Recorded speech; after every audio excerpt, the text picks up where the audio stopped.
வீட் 1 கப்பு, அரைச்சி வச்சிருக்கிற ஓரியோ பிஸ்கெட் பவுடர்,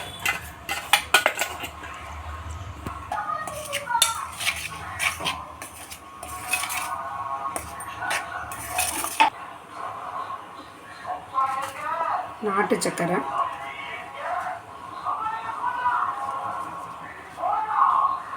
நான் குலாப் நாட்டு சக்கரை யூஸ் பண்ணியிருக்கேன். ஸோ 1 கப்புக்கு ஸ்வீட்டுக்கு ஏற்ற மாதிரி நம்ம மிக்ஸ் பண்ணிக்கலாம். ஆல்ரெடி ஓரியோ பிஸ்கெட்டில் இருக்கிற ஸ்வீட் நமக்கு போதுமானது. 2 எக்கை நல்லா பீட் பண்ணிக்கணும். பட் இந்த பீட்டிங் பத்தாது, நம்ம எல்லாம் சேர்ந்து மிக்ஸ் பண்ணும் பொழுது நமக்கு கரெக்டான மிக்ஸ்சர் கிடைக்கும். பேக்கிங் சோடா,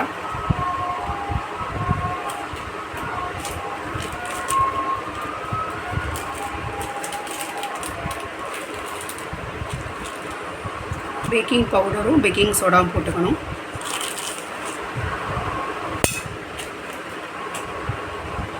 வெனிலா எசன்ஸ்,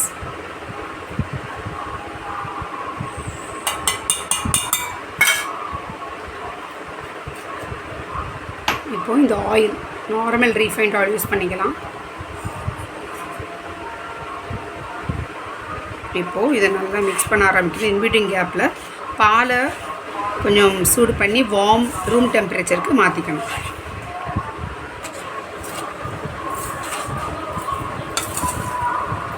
இன்னும் பால் ஊற்றலை, நம்ம பால் ஊற்றி இன்னும் இதை கன்சிஸ்டன்சியை இன்னும் நம்ம லைட் ஆகணும். இப்போது இதை நம்ம ஒரு பிளேட் ப்ளேஸ் பண்ணிவிட்டு ஜஸ்ட் இது ப்ரீ ஹீட் பண்ண போகிறோம். இப்போது இது லைட்டாக பட்டர் போட்டு க்ரீஸ் பண்ணிக்கணும். ஃப்ளார் போட்டு எல்லா இடமும் ஃப்ளார் ஸ்ப்ரெட் ஆகிற மாதிரி செஞ்சுக்கணும்.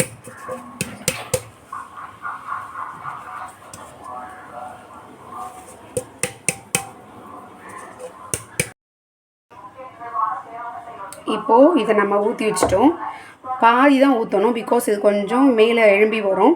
இப்போ பார்த்தீங்கன்னா இந்த லம்ஸ்லாம் இல்லாத படிக்கு இது லேரில் உட்காந்து பண்ணிட்டோம்னா ஃப்ரீ ஆகிடும். இப்போ ஆல்ரெடி ப்ரீ ஹீட்டாக இருக்கிற அந்த இட்லி குண்டாங்குள்ளார இதை நம்ம உள்ளே வைக்க போகிறோம். So finally we got the output. So இதான் ஓரியோ கேக். இப்போ இது வந்து ரூம் டெம்பரேச்சருக்கு மாறணும். தென் நம்ம ட்ரான்ஸ்ஃபர் பண்ணிவிட்டு கட் பண்ணி பார்க்கலாம் எவ்வளோ ஸ்பான்ஜியாக வருதுன்னு தெரியும். இப்போ நம்ம ஓரியோ கேக் ரெடி. இப்போ கட் பண்ணி பார்ப்போம்.